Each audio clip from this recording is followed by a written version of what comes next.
ಇವತ್ತಿನ ಕ್ಲಾಸು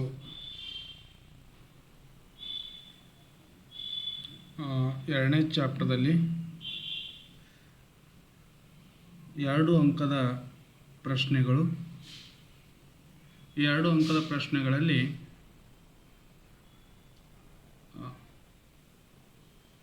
ಈ ಕೆಳಗಿನ ಪ್ರಶ್ನೆಗಳಿಗೆ 4 ವಾಕ್ಯಗಳಲ್ಲಿ ಉತ್ತರಿಸಿರಿ ಅಂತ ಪ್ರಶ್ನೆ. ಇದಕ್ಕೆ 2 ಅಂಕಗಳು ಒಳಗೊಂಡಿರ್ತಕ್ಕಂಥದ್ದು. ಇಲ್ಲಿ ಪ್ರಶ್ನೆ ನಂಬರ್ 1, MRS ಎಂದರೇನು ಅಂತ. ಈ MRS ಅಂತಂತಂದರೆ ಇಲ್ಲಿ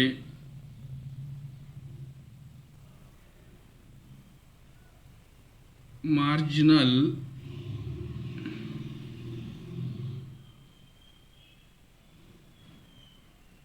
ರೇಟ್ ಆಫ್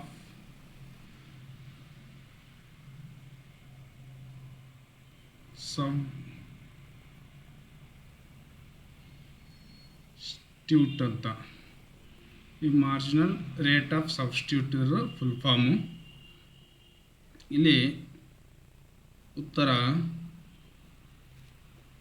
ಒಂದು ಹೆಚ್ಚುವರಿ ಬಾಳೆಹಣ್ಣನ್ನು ಪಡೆಯಲು ಮಾವಿನ ಹಣ್ಣನ್ನು ಬಿಟ್ಟು ಕೊಡಬೇಕಾಗುತ್ತದೆ ಮತ್ತು ಮುಂದಿನ ಸಂಯೋಜನೆಯಲ್ಲಿ ಪುನಃ ಹೆಚ್ಚುವರಿ ಬಾಳೆಹಣ್ಣನ್ನು ಪಡೆಯಲು ಮಾವಿನ ಹಣ್ಣನ್ನು ತ್ಯಾಗ ಮಾಡಬೇಕಾಗುತ್ತದೆ. ಆಗ ಒಟ್ಟು ತುಷ್ಟಿಗುಣ ಒಂದು ಸಂಯೋಜನೆಯಿಂದ ಇನ್ನೊಂದು ಸಂಯೋಜನೆಗೆ ಇರುವ ಅನುಪಾತವೇ ನಾವೇನಂತಂದರೆ ಮಾರ್ಜಿನಲ್ ರೇಟ್ ಆಫ್ ಸಬ್ಸ್ಟಿಟ್ಯೂಟ್ ಅಂತ ಕರಿತೇವೆ. ಅಂದರೆ ಇಲ್ಲಿ ಒಂದು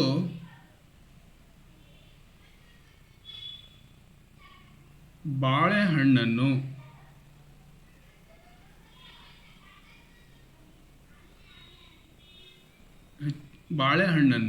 ಪಡೆಯಲು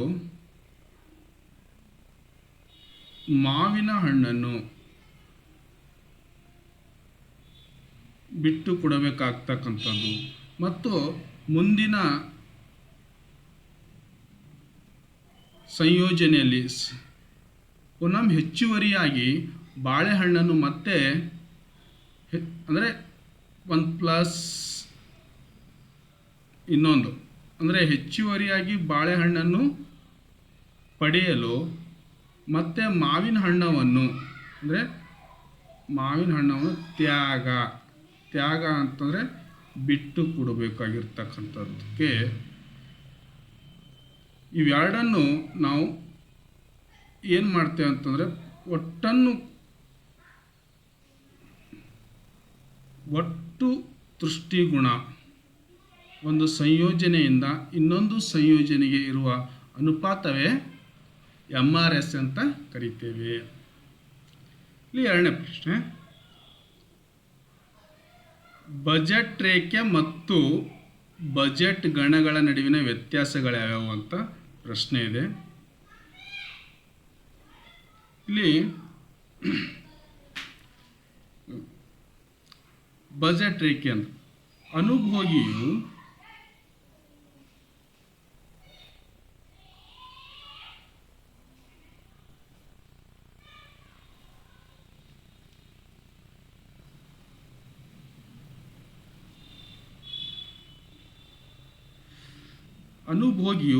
ಆದಾಯಕ್ಕೆ ಲಭ್ಯವಿರುವ 2 ಸರಕುಗಳ ಹಲವು ಸಂಯೋಜನೆಗಳನ್ನು ಹೊಂದಿರುವ ರೇಖೆಯನ್ನು ಮತ್ತು ಅನುಭೋಗಿ ಆದಾಯಕ್ಕೆ ಸಮನಾದ 2 ಸರಕುಗಳ ಹಲವು ಸಂಯೋಜನೆಯನ್ನು ಬಜೆಟ್ ರೇಖೆ. ಕೆಳಗಿನ ಸಂಯೋಜನೆಗಳ ಸಮೂಹವನ್ನು ಬಜೆಟ್ ಗಣ ಎಂದು ಕರೆಯುತ್ತೇವೆ. ಇಲ್ಲಿ ನೋಡಿ, ಅನುಭೋಗಿಗೆ ಅಂದರೆ ಅನುಭೋಗಿಯ ಆದಾಯಕ್ಕೆ ಲಭ್ಯವಿರುವ 2 ಸರಕುಗಳು ಅಂದರೆ ನೀವು ಮತ್ತು Y ಅಂತ ತಗೊಳ್ಳಿ. ಇವು ಸಂಯೋಜನೆ ಹೊಂದಿರುವ ರೇಖೆಯನ್ನು ಅನುಭೋಗಿಯ ಆದಾಯಕ್ಕೆ ಸಮನಾದ ಎರಡು ಸರಕುಗಳ ಹಲವು ಸಂಯೋಜನೆಗಳನ್ನು ಬಜೆಟ್ ರೇಖೆ ಈ ಕೆಳಗಿನ ಸಂಯೋಜನೆಗಳಿಗೆ ಸಮೂಹವನ್ನು ಬಜೆಟ್ ಗಣ ಎನ್ನುತ್ತೇವೆ. ಅಂದರೆ ಇವೆರಡರ ನಡುಬರಕ್ಕೆ ಇಲ್ಲಿ ವ್ಯತ್ಯಾಸವನ್ನು ನಾವು ನೋಡುವಾಗಾದರೆ ಈ ಬಜೆಟ್ ಗಣ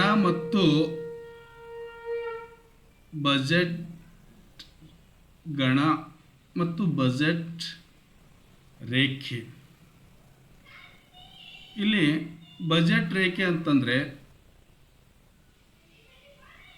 ಇದನ್ನು ನಾವು ಬಜೆಟ್ ರೇಖೆ ಅಂತ ಕರಿತೀವಿ. ಈ ಗಣಗಳಂತಂತಂದರೆ ಇಲ್ಲಿ ನಾವು ಮುಖ್ಯವಾಗಿ ಗಣ 01, 02, 03, 04, ಅದೇ ರೀತಿ 10, 11, 12, 13 ಈ ಥರ ಇರೋದಕ್ಕೆ ನಾವೇನಂತೀವಿ ಅಂತಂದರೆ ಗಣ ಅಂತ ಕರೀತೇವೆ.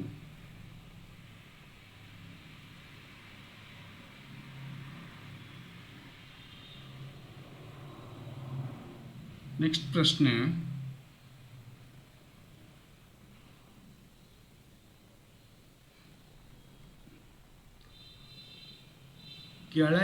ಕೆಳದರ್ಜೆಯ ಸರಕುಗಳು ಎಂದರೇನು? ಉದಾಹರಣೆ ಕೊಡಿ.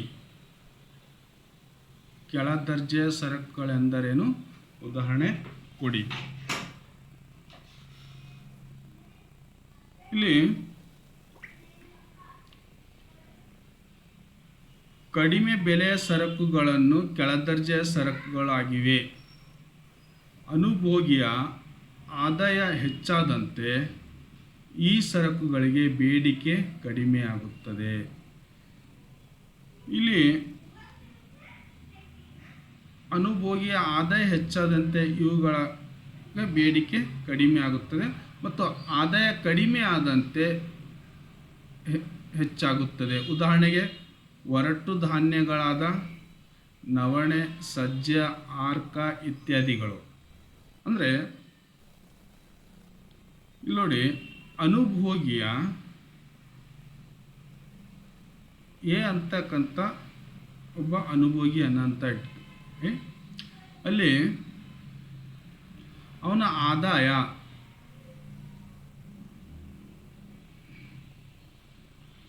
$1,000ದಿಂದ $5,000ಕ್ಕೆ ಹೆಚ್ಚಾದಾಗ ಅವ ಏನು ಮಾಡ್ತಾನೆ ಅಂತಂದರೆ ಈ ಧಾನ್ಯಗಳ ಅಂದರೆ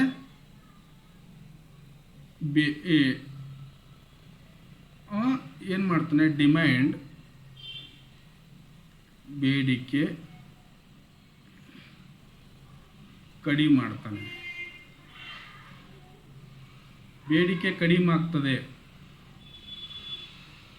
ಆದಾಯ ಹೆಚ್ಚಾದಂತೆ ಬೇಡಿಕೆ ಕಡಿಮೆ ಆಗುತ್ತದೆ ಮತ್ತು ಆದಾಯ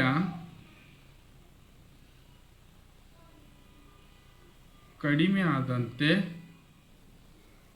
ಬೇಡಿಕೆ ಏನು ಮಾಡ್ತಾನೆ, ಹೆಚ್ಚು ಮಾಡ್ತಾನೆ. ಇದನ್ನು ನಾವು ಉದಾಹರಣೆ ಸಹಿತ ಕೆಳದರ್ಜೆ ಸರಕು ಎಂದರೇನು ಅಂತ. ನೆಕ್ಸ್ಟ್, ಬೇಡಿಕೆ ನಿಯಮವನ್ನು ತಿಳಿಸಿ. ಸರಕುಗಳ ಬೆಲೆಗಳು ಹೆಚ್ಚಾಗಿ ಅದಕ್ಕೆ ಪ್ರತಿಕ್ರಿಯಿಸುವ ಬೇಡಿಕೆ ಪ್ರಮಾಣ ಕಡಿಮೆಯಾಗುತ್ತದೆ ಮತ್ತು ಬೆಲೆ ಕಡಿಮೆಯಾದಂತೆ ಬೇಡಿಕೆ ಹೆಚ್ಚಾಗುತ್ತದೆ ಎಂದು ಈ ನಿಯಮವನ್ನು ತಿಳಿಸುತ್ತದೆ. ಇಲ್ಲಿ ಬೇಡಿಕೆ ನಿಯಮ ಎನ್ನುತ್ತೇವೆ. ಬೆಲೆ ಮತ್ತು ಬೇಡಿಕೆ ವಿರುದ್ಧ ದಿಕ್ಕಿನಲ್ಲಿ ಚಲಿಸುತ್ತದೆ. ಇಲ್ಲಿ ನೋಡಿ, ಸರಕುಗಳ ಬೆಲೆ ಹೆಚ್ಚಾದಾಗ, ಒಂದು ಎಕ್ಸಾಂಪಲ್ ನೋಡಿ,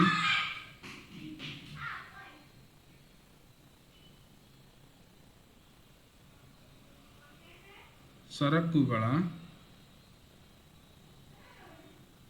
ಬೆಲೆ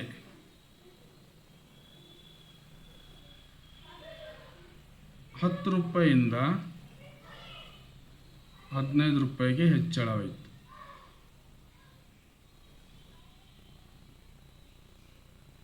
₹10 ₹15 ಹೆಚ್ಚಳವಾದಾಗ ಸಹಜವಾಗಿ ಇದರ ಬೇಡಿಕೆ ಏನಾಗ್ತಾ ಇದೆ ಅಂತಂದರೆ,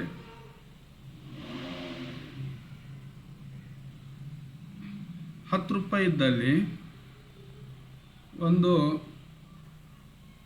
100 ಮಂದಿ ತಗೊಳ್ತಿದ್ರು. ಅದನ್ನೇ ₹15 ಆದಾಗ 80 ಜನ ತಗೋತಾರೆ. ಇಲ್ಲಿ ಕಡಿಮೆ ಆಗುತ್ತದೆ. ಈ ರೀತಿ ಇದು ಏನಾಗ್ತದೆ ಅಂತಂದರೆ, ಈ ಬೆಲೆ ಮತ್ತು ಬೇಡಿಕೆ ಇವೆರಡು ವಿರುದ್ಧ ದಿಕ್ಕಿನಲ್ಲಿ ಚಲಿಸುತ್ತವೆ. ಯಾವ ರೀತಿ ಅಂತಂದರೆ, ಇಲ್ಲಿ ಒಂದು ನಿಮಗೆ ರೇಖಾಚಿತ್ರದ ಮುಖಾಂತರ ತೋರಿಸ್ತಾ ಇದ್ದೀನಿ. ಇದು ಬೇಡಿಕೆ ರೇಖೆ, ಇದಕ್ಕೆ ವಿರುದ್ಧವಾಗಿ ಏನಾಗ್ತಾ ಇದೆ ಅಂತಂದರೆ, ಬೆಲೆ ಈ ಥರ ಆಗ್ತಾ ಇದೆ. ಇಲ್ಲಿ ₹10 ಇದ್ದಾಗ ಇಲ್ಲಿ ಬೇಡಿಕೆ ಹೆಚ್ಚಿತ್ತು, ಹೌದಾ? ಅದೇ ₹15 ಆದಾಗ ಬೇಡಿಕೆ ಇಲ್ಲಿ ಏನಾಗ್ತದೆ, ಈ ಕಡೆ ಕಡಿಮೆ ಆಗ್ತದೆ. ಇದನ್ನು ನಾವು ಬೇಡಿಕೆ ನಿಯಮ ಅಂತ ಕರಿತೇವೆ.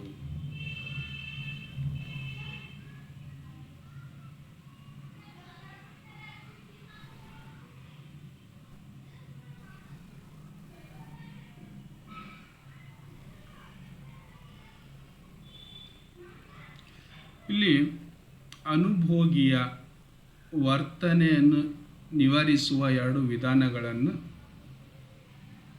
ತಿಳಿಸಿ ಅಂತ.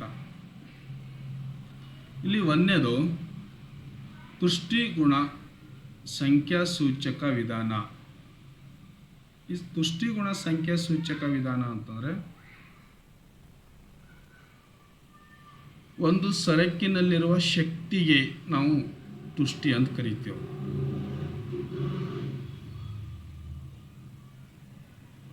ಒಂದು ಸರಕಿನಲ್ಲಿರುವ ಶಕ್ತಿಗೆ ನಾವೇನಂತ ಕರಿತೇವೆ, ತುಷ್ಟಿ. ಉದಾಹರಣೆಗೆ ಎಕ್ಸಾಂಪಲ್ ನೋಡಿ,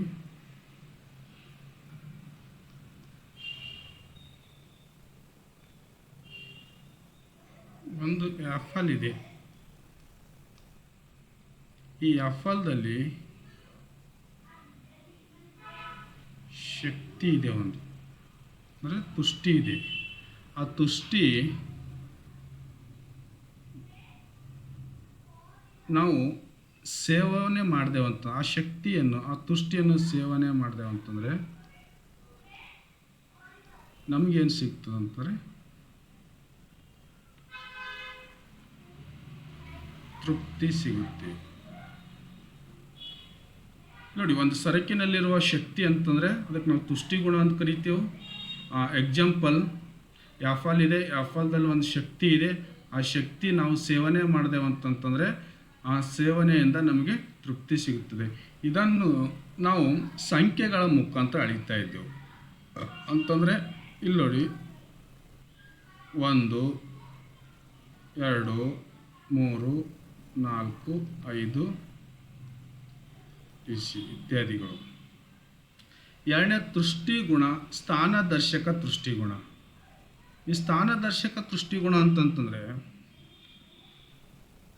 ಇಲ್ಲಿ ನೋಡಿ, ಒಂದು ಎಕ್ಸಾಂಪಲ್ ನಿಮಗೆ ಹೇಳ್ತಾ ಇದ್ದೇನೆ.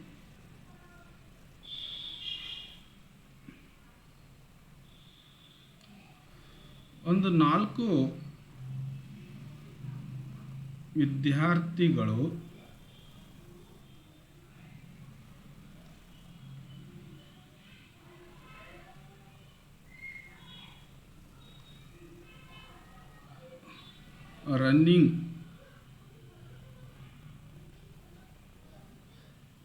ರನ್ನಿಂಗಲ್ಲಿ ಓಡ್ತಾರೆ.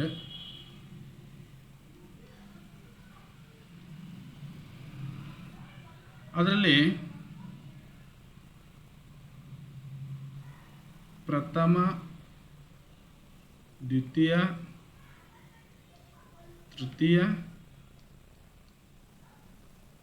4 ಈ ರೀತಿ ನಾವು ಸ್ಥಾನಗಳನ್ನು ಕೊಡ್ತೇವಲ್ಲ, ಈ ಸ್ಥಾನಗಳಿಗೆ ನಾವು ಏನಂತೇವೆ, ತುಷ್ಟಿಗುಣದ ಸ್ಥಾನಗಳಂತ ಕರಿತೀವಿ. ಇದಕ್ಕೆ ಸ್ಥಾನಗಳು ಪ್ರಥಮ ಸ್ಥಾನ, ದ್ವಿತೀಯ ಸ್ಥಾನ, ತೃತೀಯ ಸ್ಥಾನ ಮತ್ತು 4ನೇ ಸ್ಥಾನ.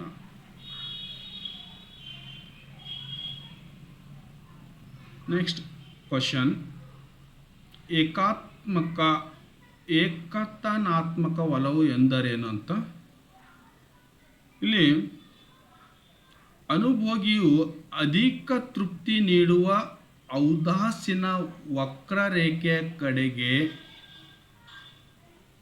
ತೋರಿಸುವ ಒಲವನ್ನು ಏಕಾತ್ಮಕ ಒಲವು ಎನ್ನುತ್ತೇವೆ. ಅಂದರೆ ಒಂದು ಸರಕು ಹೆಚ್ಚಾಗಿ ಪಡೆಯಲು ಇನ್ನೊಂದು ಸರಕನ್ನು ತ್ಯಾಗ ಮಾಡಬೇಕಾಗಿಲ್ಲ, ಗರಿಷ್ಠ ತೃಪ್ತಿಯನ್ನು ನೀಡುವ ಸಂಯೋಜನೆಗಳ ಕಡೆಗೆ ತೋರಿಸುವ ಒಲವನ್ನು. ಇಲ್ಲಿ ಔದಾಸೀನ ವಕ್ರರೇಖೆ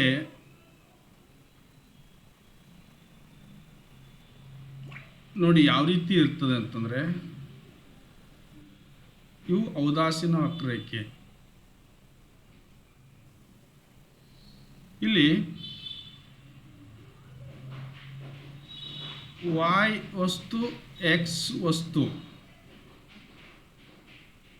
ಇಲ್ಲಿ ನಾವು ಯಾವುದೇ ಕೂಡ ವಸ್ತುವನ್ನು ತ್ಯಾಗ ಮಾಡಬೇಕಾಗಿಲ್ಲ.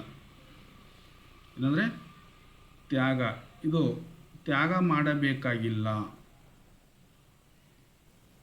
ನಾವು ಎತ್ತರದ ಕಡೆ ಹೋದಾಗ, ಅಂದರೆ IC1, IC2, IC2 ಈ ಕಡೆ ನಾವು ಎತ್ತರ ಕಡೆ ನಾವು ಮುಖ ಮಾಡಿ ನೋಡಿದಾಗ ಇದನ್ನು ನಾವು ಏನಂತ ಕರಿತೀವಿ ಅಂತಂದರೆ ಏಕತಾನಾತ್ಮಕ ಒಲವು ಅಂತ ಕರಿತೇವೆ. ಏಕತಾನಾತ್ಮಕ ಒಲವು ಅಂತ ಕರಿತೇವೆ.